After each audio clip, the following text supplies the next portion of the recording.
Formula ఈ రేస్లో quid pro quo అట. హెచ్ఎండిఏకి 75 కోట్ల నష్టం వచ్చిందట. ఎఫ్ఈఓకి 46 కోట్ల లాభం వచ్చిందట. హెచ్ఎండిఏనేమో నష్టపోయింది మనది, ఎఫ్ఈఓనేమో ఈ ఫార్ములా ఆపరేషన్స్ ఉంది కదా వంది లండన్ కంపెనీ, అది మాత్రం లాభపడ్డదట. ఏస్ నెక్స్ట్ జెన్ పైన భారాన్ని తప్పించినందుకు బీఆర్ఎస్కు 44 కోట్లు ఇచ్చారట. ఏస్ నెక్స్ట్ జెన్ అనే కంపెనీ ఏమంది, గ్రీన్కో అనే కంపెనీ, వన్ చైల్డ్ కంపెనీ, అది అనిల్ కుమార్, గ్రీన్కో అనిల్ అంటారు.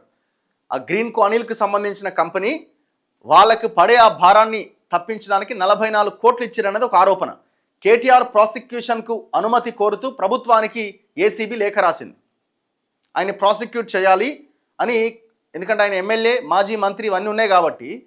సో ప్రభుత్వానికి లెటర్ రాసిందట ఏసీబీ. మరి ఇప్పుడు గవర్నమెంట్ నిర్ణయం తీసుకోవాలి, రేవంత్ రెడ్డి నిర్ణయం తీసుకోవాలి. ఏసీబీ కూడా ముఖ్యమంత్రి అంటే హోమ్ మినిస్టర్, ముఖ్యమంత్రి హ్యాండ్ ఓవర్లోనే పనిచేస్తుంది. ఫార్ములా ఈ రేస్ వ్యవహారంలో క్విడ్ ప్రోకో అంటే ఏంది, నేను నీకు ఇది ఇస్తా, నువ్వు నాకు ఇది, నీకింత నాకింత అన్నది క్విడ్ ప్రోకో కోణం ఉన్నట్లు ఏసీబీ నిర్ధారణకు వచ్చింది. 9 నెలల దర్యాప్తు క్రమంలో ఈ విషయాన్ని గుర్తించింది.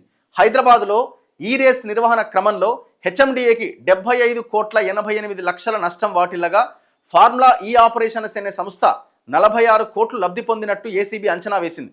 ఈ నేపథ్యంలో క్విడ్ ప్రోకో కింద 44 కోట్ల విలువైన ఎలక్టోరల్ బాండ్లు బీఆర్ఎస్కు సమకూరినట్లుగా ఏసీబీ ఆరోపిస్తున్నది. అంతే కదా, ఈ కార్ రేసింగ్ సమయంలోనే ఏస్ నెక్స్ట్ జెన్ అనే ఈ కంపెనీ బీఆర్ఎస్కి 44 కోట్ల ఎలక్టోరల్ బాండ్స్ ఇచ్చింది. అఫీషియల్గానే ఇచ్చింది. ఎందుకు ఇచ్చింది? ఈ ఫార్ములా కార్ రేసింగ్ దాంట్లో వీళ్ళకి లాభం చేస్తున్నారు కాబట్టి ఇచ్చింది.